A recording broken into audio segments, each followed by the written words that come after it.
Oke, halo semuanya, selamat datang di video kali ini. Dan pada kesempatan kali ini aku akan membuat video, dan dimana video ini adalah salah satu tugas mata kuliah program linear dengan judul Project Akhir.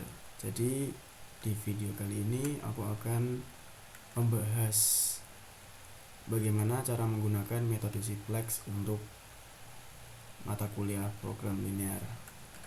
Nah, di sini aku sudah menyiapkan langkah-langkahnya sebenarnya. Jadi bisa dilihat di bagian bentuk awal ini adalah suatu kumpulan fungsi kendala. Jadi ada dua fungsi kendala, yaitu 1000x ditambah 800y kurang dari sama dengan 1200, dan yang kedua adalah 1300x ditambah 900y kurang dari sama dengan 1500. Dua ini adalah fungsi kendala. Jadi ada fungsi kendala, dan satu lagi di sini ada fungsi tujuan namanya, yaitu fungsi tujuannya adalah set max sama dengan 10.000x ditambah 13.000y. Kemudian di sini adalah namanya syarat non negatif, yaitu x dan y harus lebih dari sama dengan 0. Nah, setelah menentukan fungsi kendala ini atau bentuk awalnya yang ada kurang dari ini, maka selanjutnya dibentuk menjadi bentuk standar simplex.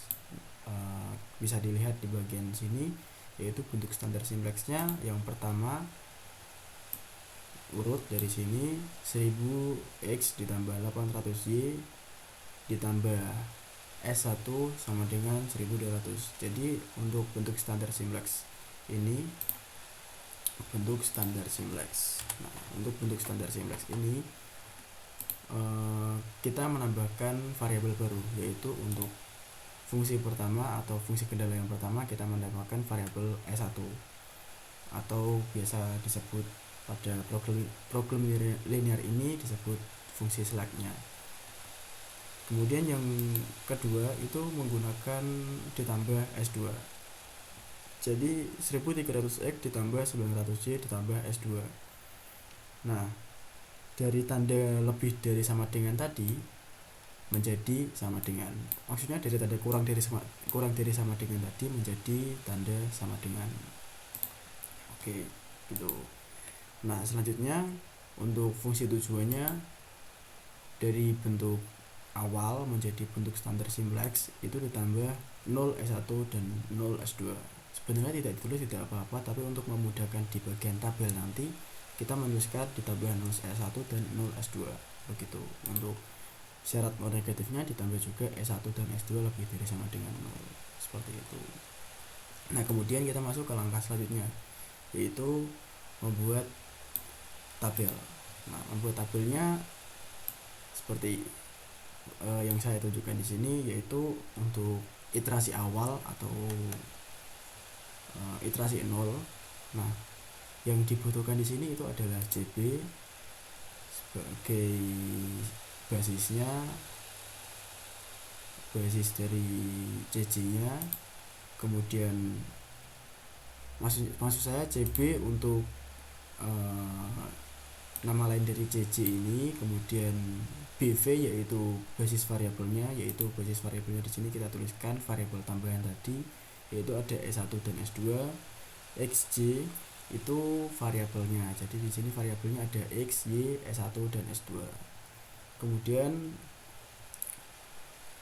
ditambahkan lagi RHS atau right hand intinya RHS itu adalah yang bagian ruas kanannya gitu. Kemudian rasio ini kita tuliskan nanti. Jadi langkah pertama yang dilakukan adalah kita tulis dulu fungsi tujuannya dulu, koefisien dari fungsi tujuan, yaitu di bagian CJ ini. CJ ke kanan. Fungsi tujuannya dari bentuk standar simplex tadi adalah 1000x, jadi x nya 1000, kemudian 13.000y, 0 S1 0 S2 gitu.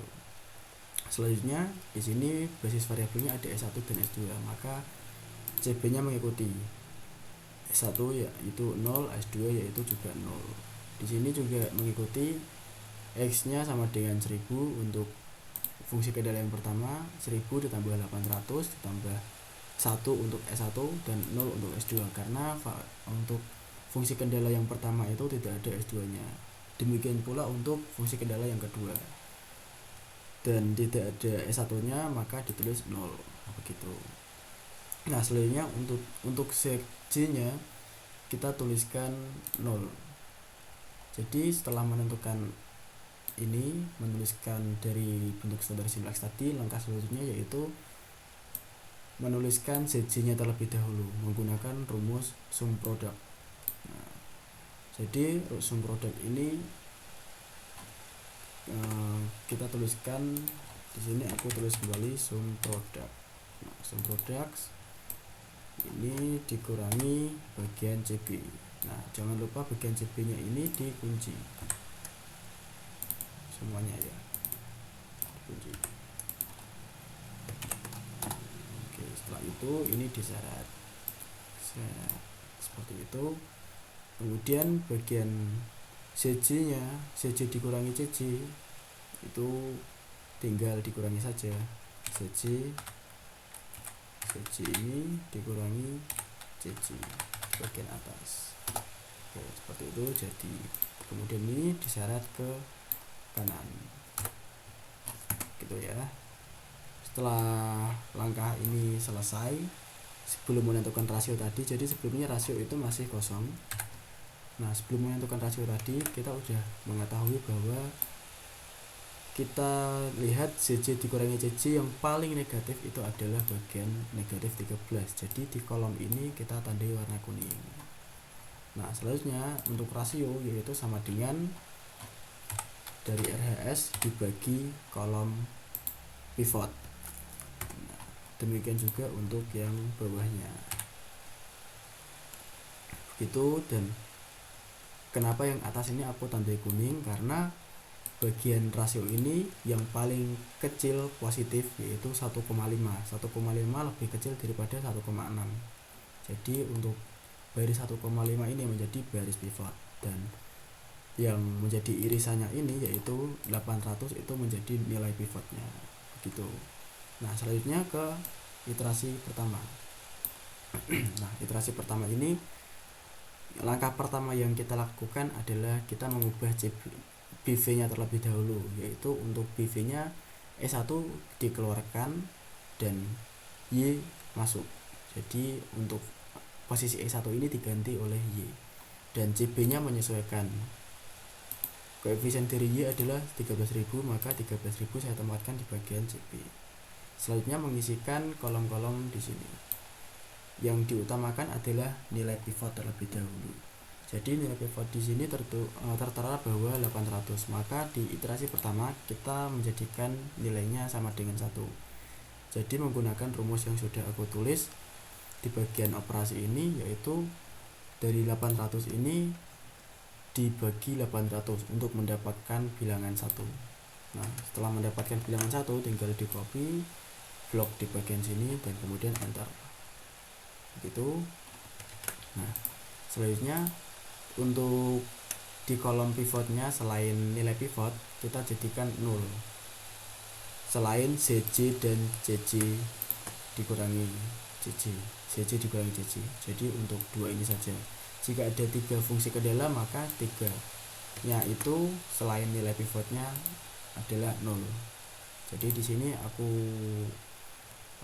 hasilkan 0 dari operasi ini, B2 aksen, yaitu hasil dari ini itu sama dengan B2 yang di iterasi 0 nya atau iterasi awal ditambah 900. Nah ditambah 900 ini adalah dari kolom pivotnya. Jadi 900 ini dikalikan B1 aksen dikalikan atasnya begitu. Jadi untuk yang sini juga menggunakan nilai pivotnya kemudian dikalikan atasnya begitu. Jadi ini tinggal di copy kemudian syarat ke sini gitu. Nah selanjutnya untuk mencari CJ dan CJ nya masih sama di bagian iterasi 0 tadi. Nah yang akhirnya maka kita cek lagi di bagian JJ dikurangi JJ, apakah masih ada nilai negatif. Kalau masih ada nilai negatif, kita lakukan hal yang sama seperti yang kita lakukan di iterasi 1 tadi.